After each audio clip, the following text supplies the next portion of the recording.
নমস্কার, আমি দেবাশিস চক্রবর্তী। আজকের এই মুখোমুখি অনুষ্ঠানে আজকে আমাদের নতুন অতিথি রয়েছে। নতুন অতিথি আমার ডান দিকেই বসে রয়েছে, তার সঙ্গে আমি আপনাদের পরিচয় করিয়ে দিচ্ছি। পশ্চিমবঙ্গ প্রদেশ কমিটির মেম্বার তিনি, কোচবিহার জেলা কংগ্রেস সেবা দলের তিনি প্রেসিডেন্ট।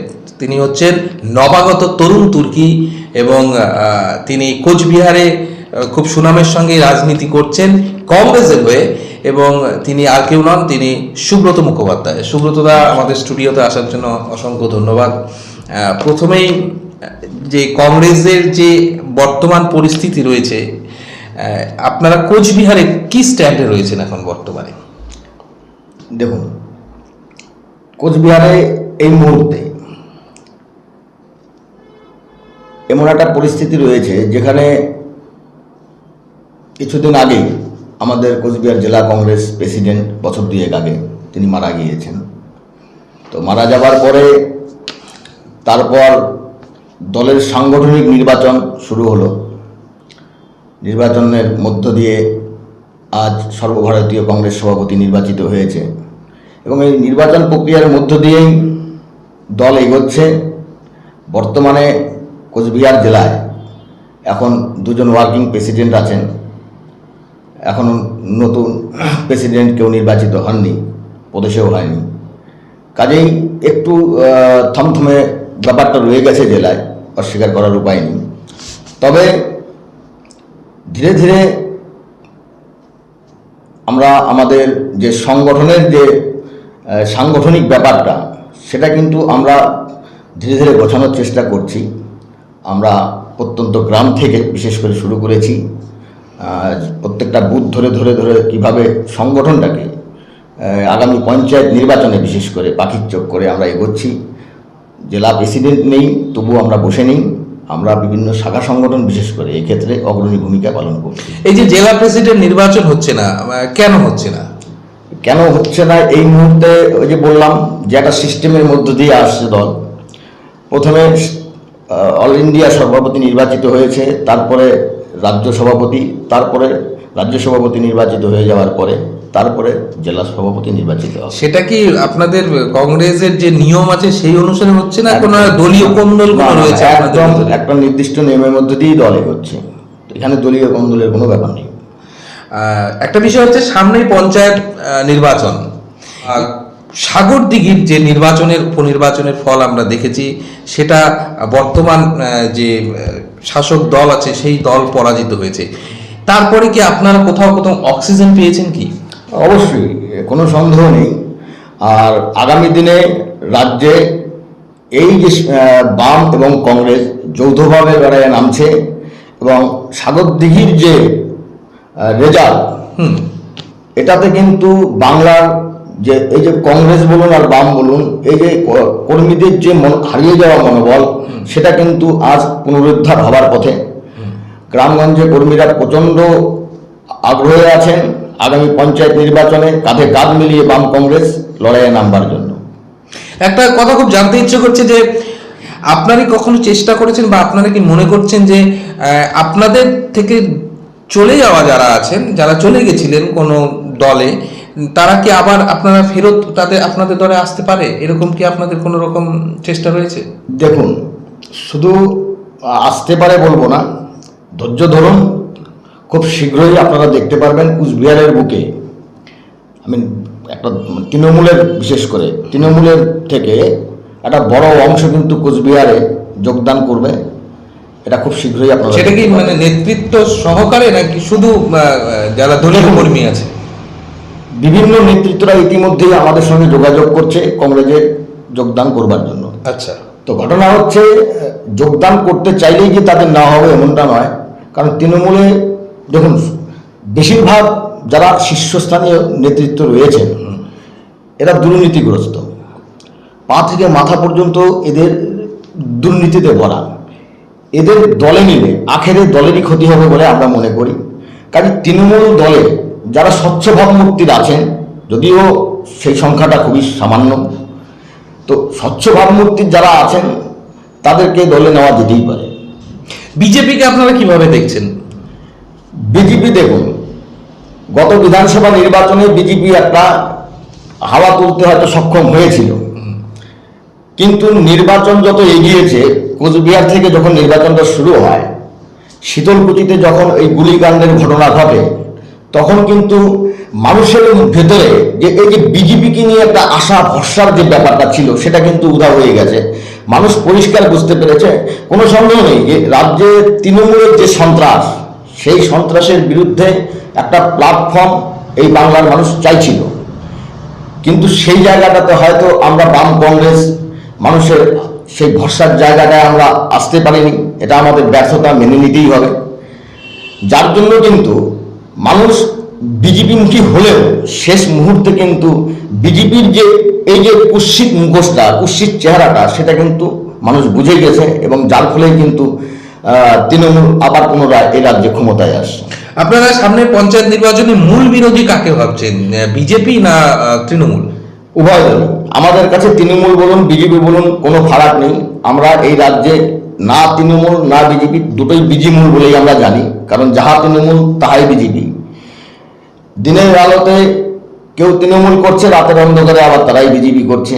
কখন কে কোন দলে আছে, তৃণমূল আর বিজেপির কোন নেতা, সেটা কিন্তু আমরা মানে বাংলার মানুষ ধন্দে আছে যে আজকে আমি কংগ্রেসটা করি, রাস্তা দিয়ে যায় বা যে কেউ চিনলে যারা জানে তারা বলবে যে না কংগ্রেসের কর্মী বা কংগ্রেসটা করে।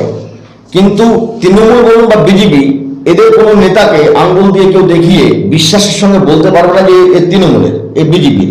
কারণ তৃণমূলের কথাটা বলতে বলতেই সে যে পাল্টি খেয়ে আবার বিজেপিতে যাবে না, তার কোনো নিশ্চয়তা নেই। অনেক সময় আমরা খবর পাই, সংবাদ পাই যে কোনো এক রাজনৈতিক দলের কিছু লোক আরেক রাজনৈতিক দলে যোগদান করলেন, আবার পরের দিন শুনি আবার ফেরত আসলেন সেই পুরনো রাজনৈতিক দলে। তো এই মানসিকতা মানুষের মধ্যে কেন হচ্ছে, সেটা কি কারণে? তারা নিজের ইচ্ছায় যাচ্ছে না কোনো একদম ব্যক্তি স্বার্থ চরিতার্থ করতে? কোনো সন্দেহ নেই, ব্যক্তি স্বার্থ চরিতার্থ করবার জন্যই এই ঘটনাগুলো ঘটছে। কারণ সাধারণ মানুষের কথা বা রাজ্যবাসীর কথা এরা কেউ কিন্তু ভাবছে না, এরা কেউই ভাবছে না। শুধুমাত্র ব্যক্তি স্বার্থ চরিতার্থ করতেই এই গল্পগুলো হচ্ছে। আর বিশেষ করে এই রাজ্যের বুকে যেটা দেখছেন, টোটালটাই গোটা তৃণমূল এবং বিজেপি মিলেমিশে এই ঘটনাগুলো ঘটাচ্ছে। মানুষের দৃষ্টিভঙ্গি ঘুরিয়ে, মানুষের যে চিন্তাধারা সেটাকে ঘুরিয়ে দেওয়ার জন্য, নিজেদের ব্যর্থতাকে বা ঢেকে দেওয়ার জন্য এই নাটকগুলো চলছে। একই কথা কিন্তু বামেরাও বলছে, আপনাদের কথার মতো বামেরা বলছে। তো আপনারা কি আগামী দিনে কি যে আপনাদের বাম এবং বিজেপি, বাম এবং কংগ্রেসের যে ঐক্য, সেটা কি আপনারা একসঙ্গে আপনারা লড়াই করবেন? একদম একদম। সাগরদিঘির যে রেজাল্ট, সেই রেজাল্ট বাংলার কংগ্রেস কর্মী, বাংলার কংগ্রেস নেতা এবং সিপিএম এর নেতা কর্মীদের অনেক উজ্জীবিত করেছে। এবং সেখান থেকে আমরা একটা জিনিস অন্তত শিখেছি, যে অন্তর থেকে যদি এই জোটটাকে করা যায়, তাহলে কিন্তু সাগরদিঘির রেজাল্ট আমরা পঞ্চায়েত নির্বাচনেও পেতে চলেছি, এটা আমাদের বিশ্বাস। অনেক সময় দেখা যায় যে ঐক্যবদ্ধ হওয়ার পরেও সিট ভাগাভাগি নিয়ে অনেক সমস্যা তৈরি হয়। সেটা হতেই পারে, সেটা সব রাজনৈতিক দলের ক্ষেত্রেই আপনি দেখবেন। এটা যে বাম কংগ্রেসের ক্ষেত্রে শুধু হয় সেটা না। দড়ি টানাটানি কেউ জায়গা সহজে ছাড়বে না, এটা স্বাভাবিক। প্রত্যেকেই চাবে তার সীমানাটা একটু নিজের দিকে বাড়িয়ে নেওয়ার জন্য, সেটা চলতে থাকে, কিন্তু সেটা কোনো সমস্যা হবে না। এটা সামনের নির্বাচনে বাম কংগ্রেস জোটের উপরেই মানুষ আস্থা রাখবে। জোট যদি আমরা ঠিকঠাকভাবে মানুষের সামনে তুলে ধরতে পারি, জোটের প্রতি মানুষের আস্থা বিশ্বাসটাকে আমাদের এই মুহূর্তে নিয়ে আসাটাই একটা বড় ব্যাপার আমাদের কাছে। কোথাও যদি এই যে আপনারা বলছেন বাম আর তৃণমূল, বাম আর কংগ্রেস আপনারা ঐক্য করবেন, একসঙ্গে লড়াই করবেন, তো একসময় এই রাজ্যে ছিল বামফ্রন্ট আর কংগ্রেস মূল বিরোধী ছিল। এই যারা পুরনো লোক রয়েছে বা যারা বংশ পরম্পরায় বামফ্রন্ট করেন, যারা একসময় কংগ্রেসের মূল বিরোধী ছিল বা কংগ্রেস করে যারা বামফ্রন্টের মূল বিরোধী ছিল, তাদেরকে কিভাবে আপনারা বোঝাবেন? দেখুন, টানা 35টা বছর বামফ্রন্ট এই রাজ্যে ক্ষমতায় ছিল এবং বিরোধী দল হিসাবে জাতীয় কংগ্রেস, তার আগে তো কংগ্রেস ছিল, ছিল, কিন্তু সিপিএম এর বিরুদ্ধে, বামফ্রন্টের বিরুদ্ধে টানা 35টা বছর আমরা লড়াই করেছি। এটা তো ঠিক যে একটা সময় বামফ্রন্টের বিশেষ করে শেষের দিকে বামফ্রন্টের নেতাদের অধ্যত্ব এতটাই বেড়ে গিয়েছিল যে সাধারণ যে কর্মী বুস্তরের সাধারণ মানুষের থেকে কিন্তু এদের দূরত্ব অনেকটা বেড়ে গিয়েছিল, কোনো সন্দেহ নেই। এখন হয়তো আপনি বলতে পারেন যে সেই সময় কংগ্রেসের যে সমস্ত প্রচুর কংগ্রেসের কর্মীদের মারধর করা হয়েছে, বাড়িঘর ভাঙা হয়েছে, প্রচুর কংগ্রেস কর্মী খুনও হয়েছে, কিন্তু তারপরেও আমরা কেন বাম কংগ্রেসের সঙ্গে জোটে যাচ্ছি, তাই তো? অবশ্যই। তো রাজ্য যখন বিপদে তখন কিন্তু আর কোনো রাস্তা নেই। জোটটা কখন হয়? যখন রাজ্যে একটা এই যে চরম অস্থিরতা, রাজ্যে আইন শৃঙ্খলার এই যে অবনতি, অর্থাৎ রাজ্যবাসীর স্বার্থে কিন্তু আজকে বাম কংগ্রেস মানে উভয় দলের নীতির ফারাক থাকা সত্ত্বেও আজকে কিন্তু উভয় দলই কাছাকাছি আসতে বাধ্য হয়েছে এবং এর দায়ভার কিন্তু আপনার তৃণমূলকে নিতে হবে। পঞ্চায়েত ইলেকশনে মূলত পঞ্চায়েত এলাকাগুলোতেই ভোট হবে, মানে গ্রামের ভোটটা হবে। সেক্ষেত্রে এই যে পঞ্চায়েত এলাকার মানুষদের কিভাবে বোঝাবেন? কেননা বর্তমান সরকার কিন্তু এই মুহূর্তে প্রচুর তারা লক্ষ্মীর ভাণ্ডার করছে, তারা সাইকেল দিচ্ছে এবং বিভিন্ন তাদের যে কাজকর্ম, তাদের প্রজেক্টগুলো তারা কিন্তু বাড়ি বাড়ি নিয়ে যাচ্ছে। অনেক তাদের নেতারা বাড়ি বাড়ি যাচ্ছেন, বিভিন্ন দিদির সুরক্ষা কবচ থেকে শুরু করে প্রচুর তারা প্রোগ্রাম করছেন। কিভাবে বোঝাবেন পঞ্চায়েতের মানুষদের? দেখুন, বাংলার মানুষ কাজ চাইছে, ভিক্ষা নয়। আমি তো মনে করি লক্ষ্মীর ভাণ্ডার ভিক্ষা ছাড়া কিছুই নয়। ভাতার উপরে নির্ভর করে একটা পরিবার চলতে পারে না। একটা পরিবারের একজন সদস্যকে যদি আপনি কর্মের ব্যবস্থা করে দিতে পারেন, তাহলে কিন্তু সেই সদস্য আর বাড়ির 5 জন সদস্যের দায়ভার নিতে পারবে। এখানে হচ্ছে কি, মানুষকে কর্মহীন করে রাখা হচ্ছে, শুধুমাত্র ভাতার উপরে টিকিয়ে রাখার একটা চেষ্টা চলছে। আর এই যে বলছেন কন্যাশ্রী, এই যে বলছেন সবুজ সাথী, আপনি বলুন তো এর ফলে সত্যিই কি আজকে বাংলার মানুষ উপকৃত হচ্ছে? আজ কন্যাশ্রী করা হচ্ছে আজকে বাংলার মেয়েরা তাদের মঙ্গলের জন্য। আজকে বলুন তো, এই যে বাংলায় আজকে এই যে মা বোনেরা আজকে কি সত্যি তারা নিরাপদে আছে? স্কুল কলেজে মেয়েরা যাচ্ছে, স্কুল কলেজের পঠন পাঠনের পরিবেশ নেই। আজকে বাড়ির মেয়েরা কলেজ থেকে স্কুল থেকে বাড়ি ফিরে আসবে, মা বাবা চিন্তায় বসে থাকে যে রাস্তায় হায়নারা কখন কি করে দেয়। একের পর এক ধর্ষণের ঘটনা ঘটে চলেছে এই রাজ্যে। যদি বাংলার মুখ্যমন্ত্রী সত্যিই যদি যে এই কন্যাশ্রী প্রকল্পের মধ্য দিয়ে বাংলার মেয়েদের যদি মঙ্গলের কথা চিন্তা করতেন, তাহলে এই বাংলা ধর্ষণের নাম্বার 1 জায়গায় পৌঁছতো না। কোথাও কোনো মেয়ের উপর যদি কোনো শিরাদাহানি বলুন, ধর্ষণের ঘটনা ঘটলে সঙ্গে সঙ্গে মুখ্যমন্ত্রীকে বলতে আমরা দেখেছি যে সাজানো ঘটনা, নাটক।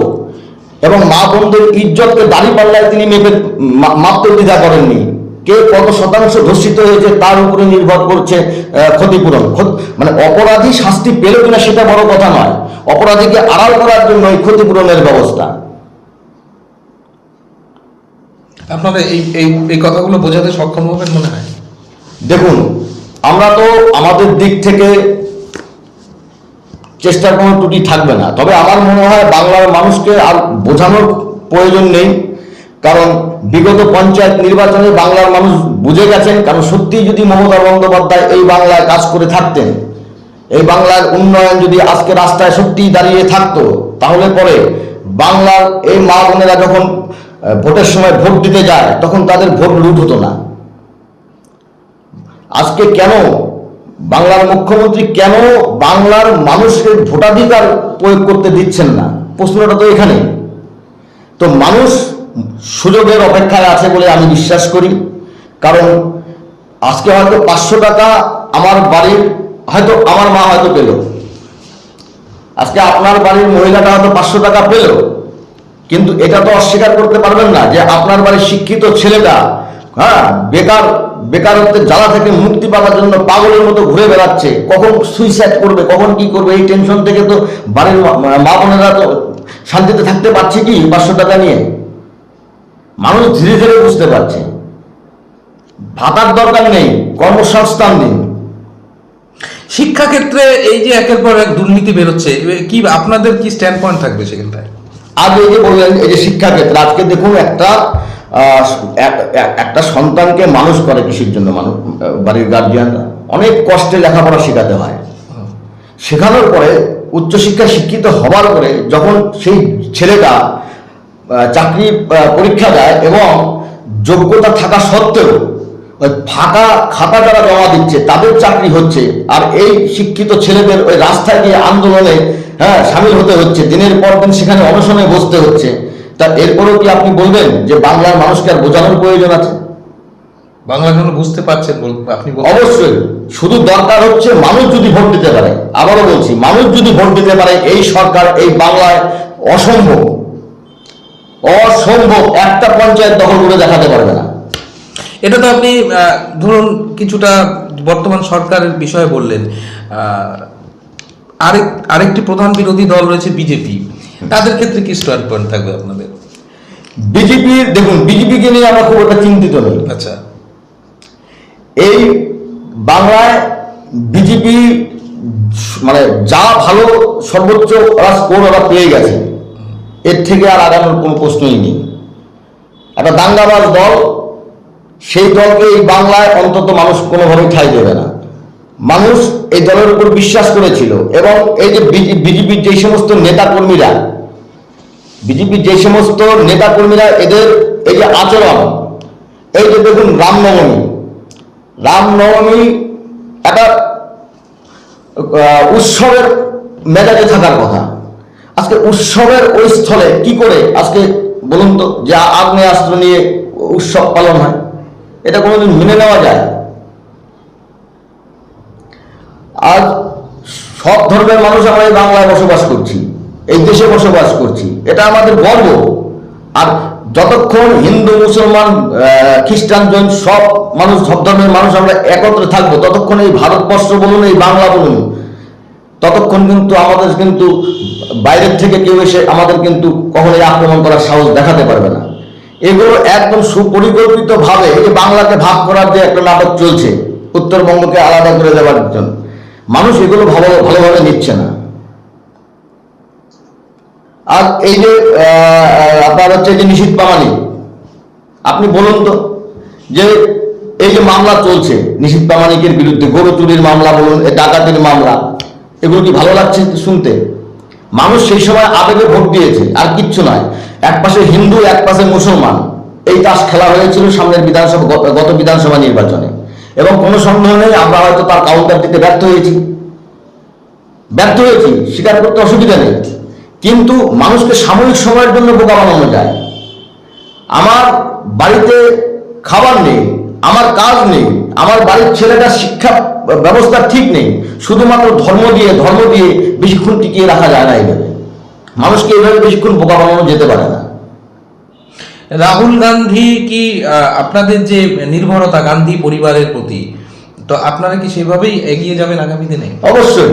নাকি আপনারা অন্য কোথাও কারোর মধ্যে কংগ্রেসের কে নিয়ে যাওয়ার লোক দেখছেন?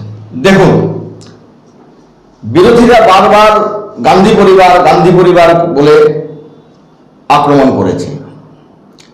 এই যে গত দলের যে নির্বাচন হয়ে গেল, সেখানে কিন্তু রাহুল গান্ধী বা গান্ধী পরিবারের থেকে কেউ কিন্তু সভাপতি পদের জন্য কিন্তু মনোনয়ন দাখিল করেননি। সেখানে কিন্তু কেউ প্রতিদ্বন্দ্বী ছিলেন না এদের পরিবারে কেউ, কারণ রাহুল গান্ধী বা গান্ধী পরিবারের থেকে কেউ যদি সভাপতির জন্য লড়াইয়ে নামতো, তাহলে কিন্তু কোনো সন্দেহ নেই কংগ্রেস কর্মীরা কিন্তু মানে একদম উজাড় করে তার পাশে দাঁড়াতো। কারণ গান্ধী পরিবারের প্রতি যে আস্থা, বিশ্বাস, সেটা আমাদের রয়েছে, আর থাকাটাই স্বাভাবিক। কারণ গান্ধী পরিবারের যে আত্মত্যাগ, বিগত দিনে গান্ধী পরিবারের যে ত্যাগ, আপনি কোনো রাজনৈতিক দলের কোনো রাজনৈতিক নেতার তার দেখাতে পারবেন না এই আত্মত্যাগ। আজ ইন্দিরা গান্ধী মারা দেশকে স্বাধীনতা থেকে শুরু করে এখনো পর্যন্ত গান্ধী পরিবারের যা অবদান আছে তা ভোলার নয়। আজ আপনি বলুন তো, যে যার ঠাকুমা দেশ সেবা করতে গিয়ে নিহত হলেন, বাবা নিহত হলেন, আজকে সোনিয়া গান্ধী যদি মনে করতেন তিনি নিজে কিন্তু আজ এই ভারতবর্ষের কিন্তু প্রধানমন্ত্রী হতে পারতেন, সেই সুযোগ তার সামনে ছিল। হেলায় কিন্তু দেশবাসীর স্বার্থে, দেশের স্বার্থে তিনি কিন্তু প্রধানমন্ত্রীর মতো ওই চেয়ারটাকেও কিন্তু উনি উপেক্ষা করেছেন, ত্যাগ করেছেন। উনি চাইলেই সেই চেয়ারে বসতে পারত। আর যে পরিবারের এতগুলো সদস্য দেশ সেবা করতে গিয়ে নিহত হলেন, তারপরে বলুন তো, আজকে আমার বাড়ি বলুন বা আপনার বাড়ি বলুন, এরকম ঘটনা ঘটার পরে আমি কি আমার সন্তানকে কখনোই দেশ সেবার কাজে নামিয়ে দেব? বিজেপির কোনো নেতা নামাতে পারবে, যে দেখাতে পারবে যে তার পরিবারের কেউ দেশ সেবা করতে গিয়ে তার পরিবারের কোনো সদস্য সামনের থেকে সরেনি, দেশ সেবার কাজ করে যাচ্ছে? একটা উদাহরণ আপনি দেখাতে পারবেন না। কিন্তু রাহুল গান্ধী বলুন এবং সোনিয়া গান্ধী পেছন থেকে যেভাবে রাহুল গান্ধীর মাথার উপরে হাত রেখে তাকে উৎসাহ জুগিয়ে যাচ্ছেন, এটা কিন্তু একটা নজির ভারতবর্ষে। যিনি তার স্বামীকে হারিয়েছেন, শাশুড়িকে হারিয়েছেন, তারপরে নিজের সন্তানকে দেশ সেবার কাজে উৎসাহ দিয়ে যাচ্ছেন এবং সন্তান রীতিমতো উৎসাহের সঙ্গে দেশের সেবা করে চলেছেন, এটা তাদের নজির। কোনো রাজনৈতিক দল দেখাতে পারবে না। এটা আমাদের গর্ব, গান্ধী পরিবার আমাদের গর্ব, মেনে নিতে কোনো সন্দেহ নেই। আপনারা আগামী দিনে রাহুল গান্ধীকে প্রাইম মিনিস্টার হিসেবে? অবশ্যই আমরা চাই, অবশ্যই। রাহুল গান্ধীর বিরুদ্ধে যে মামলা এই যে নিয়ে আসা হয়েছে, আপনি বলুন তো কি অপরাধ ছিল, কি অপরাধ ছিল? আজকে রাহুল গান্ধী সংসদে দাঁড়িয়ে এই নরেন্দ্র মোদীর একের পর এক জনবিরোধী নীতির প্রতিবাদ করেছে। রাহুল গান্ধী কৃষকদের আয় দ্বিগুণ করার কথা ছিল, উল্টে কৃষক মারার জন্য কালো কানুন নিয়ে আসলেন। রাহুল গান্ধী তার জন্য প্রশ্ন করেছেন। আজ বছরে 2 কোটি বেকারের চাকরি দেওয়ার কথা ছিল, চাকরি হয়নি, রাহুল গান্ধী সেই প্রশ্ন করেছেন। আজ দেশের আম জনতার সম্পদ আমরা ব্যাংকে গচ্ছিত রাখি, আজকে সেই টাকা লুটে নিয়ে পালিয়ে যাচ্ছে নীরব মোদী, ললিত মোদীরা।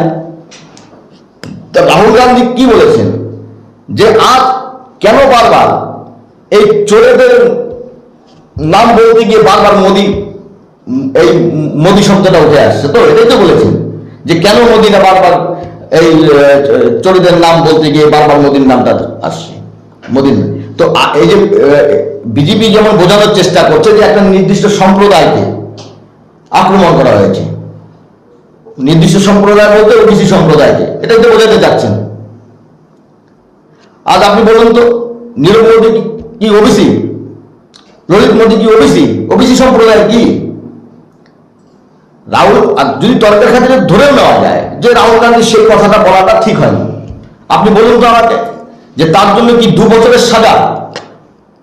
তার জন্য কি 2 বছরের সাজা এটা হতে পারে? তার জন্য তড়িঘড়ি সাংসদ পদ চলে গেল সুপরিকল্পিতভাবে, শুধুমাত্র রাহুল গান্ধী যাতে বিধানসভায় আওয়াজ তুলতে না পারেন। কারণ নরেন্দ্র মোদী রাহুল গান্ধীর এই সমস্ত কড়া প্রশ্নের কোনো কিন্তু সদুত্তর তিনি বিধানসভায় দিতে পারছিলেন না। তিনি বারবার একটা সমস্যার সম্মুখীন হতে করছিলেন। বিশেষ করে রাহুল গান্ধী যখন এই যে ভারত জোড়ো যাত্রা শুরু করলেন, তখন নরেন্দ্র মোদী ভাবতে পারেননি যে আজকে লক্ষ লক্ষ মানুষ রাহুল গান্ধীর সেই ভারত জোড়ো যাত্রায় পা মেলাবে। দিন যত এগিয়েছে, এই যে ঠান্ডা, কনকনে ঠান্ডাকে উপেক্ষা করে কে কি খাচ্ছে, কোথায় থাকছে, থাকার ব্যবস্থা ঠিক নেই, খাওয়া দাওয়ার ব্যবস্থা ঠিক নেই, তারপরেও কিন্তু মানুষ কিন্তু রাহুল গান্ধীর পাশের থেকে সরে যায়নি। যত দিন গড়িয়েছে তত মানুষের সংখ্যা বেড়েছে।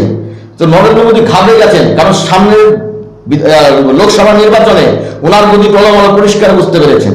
আপনি প্রত্যেকবারই দেখুন, যখনই নাকি নরেন্দ্র মোদী যখনই সমস্যা করেন, তখনই কোনো না কোনো অজুহাত খাড়া করে ফেলেন। 19 লোকসভা নির্বাচনের আগে পুলওয়ামাতে ঘটনা ঘটে গেল, আজ পর্যন্ত এর পেছনে কারা, মূল অপরাধী কে, আজ পর্যন্ত সেটা কোনো কুল কেনারা হয়েছে? হয়নি। এবং কোনো সন্দেহ নেই, এই যে দিন এভাবে লোকসভার নির্বাচন সামনে আসবে, আবার কোনো না কোনো নাটক উনি উপস্থাপন করবেন। ভালো নাট্যকার, ভালো অভিনেতা, ভালো বলেন, যখন বলেন তখন তো ভালোই লাগে। কারণ আজ জনগণ কি চাচ্ছে সেটা শোনার দরকার ওনার নেই, ওনার কথা উনি বলে যাচ্ছেন। চেয়ারটাতে বসেছেন, আমজনতা কি চাচ্ছে সেটা তো শোনা দরকার। মানুষ কি চাইছে শোনার দরকার নেই, ওনার কথা শুনতে হবে। মন কি বাত, হ্যাঁ, মন কি বাত। হ্যাঁ, জনগণের টাকা যত খুশি খরচা করো, মন কি বাত বলে যাও। কোন সরকার নিজের এই কাজকর্মে আপনি বলুন তো, এইভাবে অ্যাডভার্টাইজ করতে গিয়ে এই যে কোষাগার ফাঁকা করছে, কার পয়সা এগুলো? দেখুন, জাতীয় কংগ্রেসটা করি জাতীয় কংগ্রেসের নীতি আদর্শ দেখে। আগামী দিনে দল ক্ষমতায় আসলে আমি বিশ্বাস রাখি যে দলের যারা প্রবীণ কর্মীরা, যারা দুঃসময়ের সাথী, যেটা অন্যান্য রাজনৈতিক দলে হয়ে থাকে, আর যারা তৃণমূলের দুর্দিনের সাথী ছিল তারা আজ অনেকটাই পেছনের সারিতে চলে গেছে। তো আমি বিশ্বাস রাখি কংগ্রেসের ক্ষেত্রে সেটা হবে না, এবং যদি হয়েও থাকে। একটা রিসেন্টলি কিন্তু একটা ঘটনা রয়েছে যে অমরিন্দর সিং কংগ্রেস ছেড়ে বিজেপিতে চলে গেছিল, এবং তিনি কিন্তু একটা দোষারোপ করেছিলেন যে রাহুল গান্ধী পুরনো নেতাদের ঠিক পাত্তা দিচ্ছেন না বা ঠিক তার সঙ্গে ব্যবহার করছেন না। একদমই কথাটা ঠিক নয়, কারণ যদি সেটাই হতো, আপনি লক্ষ্য করে দেখুন তো যে জাতীয় কংগ্রেসে সর্বভারতীয় স্তরে আর কি কোনো প্রবীণ নেতারা নেই? তাহলে সবাই যাচ্ছে না কেন? ওই গুটি কয়েক, ওই যে বললাম, স্বার্থের জন্য যাচ্ছে, আর কিচ্ছু না। কংগ্রেস একটা বড় দল, শুনুন, এখানে ওই কে এলো কে গেল সেটা বড় ব্যাপার নয়। হ্যাঁ, কংগ্রেস থেকে আমি যখন ছোট থেকেই খালি শুনে আসছি, এই কংগ্রেস থেকে এতজন গেল, এই কংগ্রেস ভেঙে এতজন গেল, এই কংগ্রেস ভেঙে গেল। কিন্তু আজ এতটা বছর পেরিয়ে এলো, আজও কিন্তু বাংলার প্রত্যন্ত গ্রামে আপনি যান, সেখানেও দেখবেন জাতীয় কংগ্রেসের পতাকাটা উঠছে। তার মানে জাতীয় কংগ্রেস থেকে নেতারা বেরিয়ে গেল, জাতীয় কংগ্রেস কিন্তু মানে ওই যে বলে না যে সাগর থেকে আপনি 2 বালতি জল তুলে নিলেন, তাতে সাগরের কিছু যায় আসে না। তো কংগ্রেস থেকে 2-4টা নেতা চলে গেল কি বসে গেল, সেটাতে কংগ্রেসের কোনো যায় আসে না, কারণ কংগ্রেস নেতা তৈরি করে। ওই রেডিমেড কোনো দল থেকে নেতা ওই ভাগিয়ে নিয়ে আসার রাজনীতি কংগ্রেস করে না।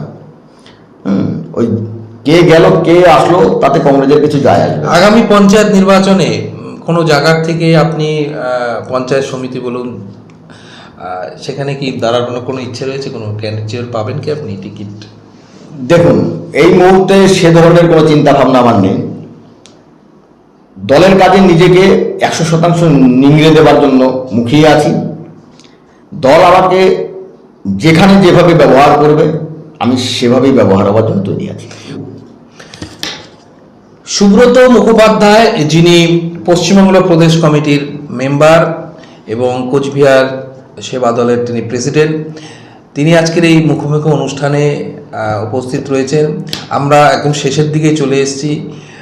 সুব্রত মুখোপাধ্যায়কে অনেক ধন্যবাদ। আগামী দিনে পঞ্চায়েত ইলেকশন আসছে, আরও ওনার সঙ্গে আরও কথা হবে, আবার মুখোমুখি অনুষ্ঠান হবে। তবে সমস্ত বক্তব্যই কিন্তু তার নিজস্ব, তাতে চ্যানেল কর্তৃপক্ষ কিন্তু কোনো রকম দায়ী নয়। আমরা সুব্রতবাবু আপনাকে অনেক আবারও ধন্যবাদ জানাচ্ছি আমাদের সঙ্গে আসার জন্য। আমরা আশা করব আগামী দিনে আরও আপনার সঙ্গে এরকম মুখোমুখি আলোচনা আমরা করব।